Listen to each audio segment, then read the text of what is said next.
Hi, I'm Andrew Moy from Tight Lines Fly Fishing in Parsippany, New Jersey. So today we're going to be talking about anchor placement and setting a good anchor.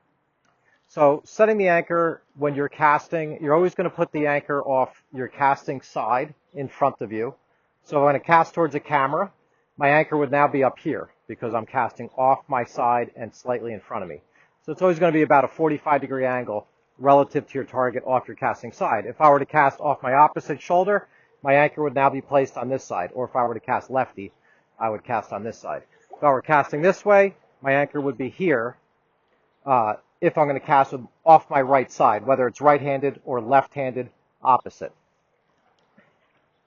So when you're going to do any spey cast, you first want to establish where your anchor should be. So if I'm going to cast this way, okay, my anchor should be here.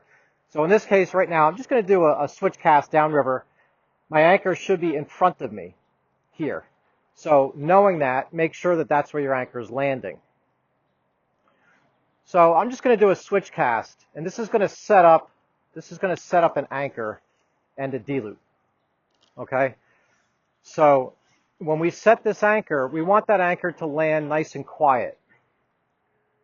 So when I do this cast, in order to get a quiet anchor, you want to track the rod level and smooth. Okay, and you can see the anchor's landing just in front of me there.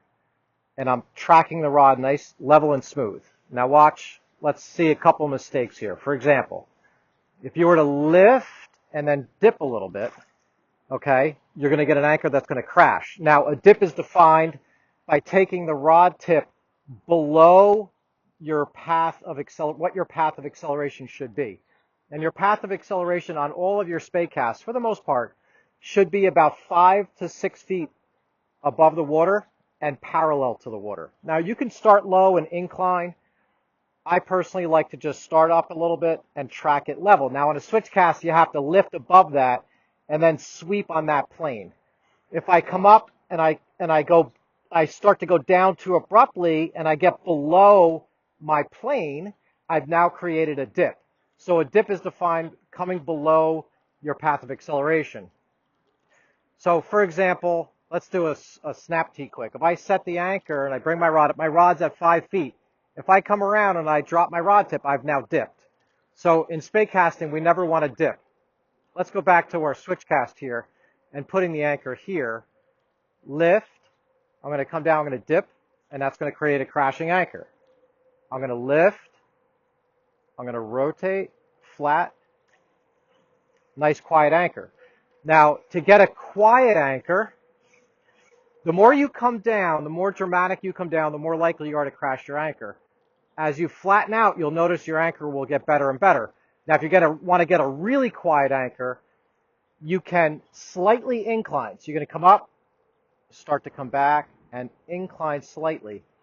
And that's going to really allow that anchor to just kiss the water, because it's keeping the D-loop suspended a little bit. Okay? And please be sure to watch all of my videos, because I really go in detail about all of these different aspects of casting, hand placement, using your body in relationship with your hands, all these different things. So make sure you look at the other videos so that they all relate to each other here. So again, make sure your anchor's in the right spot. If your anchor's not in the right spot, let's show you a little bit how to fix that. So let's say I go really slow with no acceleration at all. My anchor's downstream. At this point, I'm basically doing a roll cast. Now I can make that cast work, but it's not really a true switch cast. I'm leaving my anchor downstream a little bit. If I come up and I go a little hard, even if my path of acceleration is good, my anchor went too far back. So if your anchor's going too far back, you're either too high.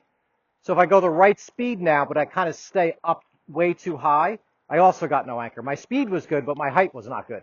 Here again is a good one where the height is good, but maybe just a little bit too much tempo. And I'm just throwing that line too far back. No anchor. Okay, so if your anchor's going behind you, slow down, shorten up, keep it nice and level, and lower your rod tip slightly.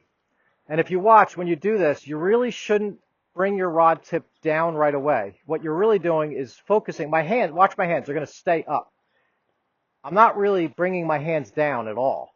I'm just tracking them level at the same height. I'm using my body to move my hands. Again, watch other videos where I talk about using the body, but that's using that body and keeping that rod flat is how you're going to get the best anchor.